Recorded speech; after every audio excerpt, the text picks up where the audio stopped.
नाशिकमध्ये उद्या ढग फुटीसदृश्य पावसाचा इशारा जो आहे तो वर्तवण्यात आल्यानंतर नाशिकमध्ये पोलीस आणि नाशिक महानगरपालिका प्रशासन हे सतर्क झाल्याचं आपल्याला पाहायला मिळते।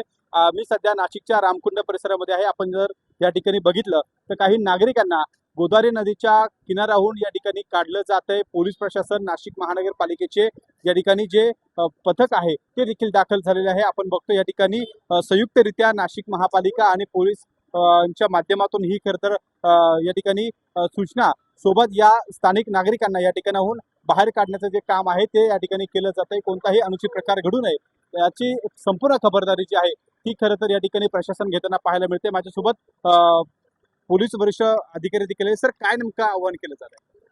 मान्य पोलीस आयुक्त नाशिक शहर यांनी सर्व नागरिकांना आवाहन केलं आहे की आज पासून म्हणजे संध्याकाळपासून पुढच्या 24 तासात अंदाजे 300 मिलीमीटर असा ढगफुटी सदृश्य पाऊस होण्याची शक्यता आहे।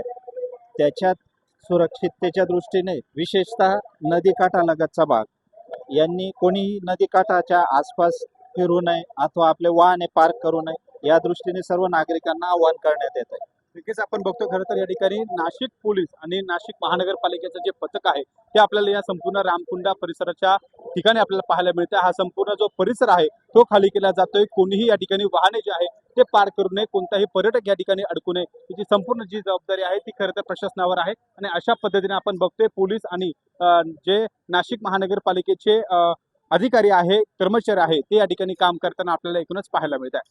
कॅमेरामॅन किरण कटरेसह शुभम बोडके, एबीपी माझा, नाशिक। एबीपी माझा, उघडा डोळे बघा नीट।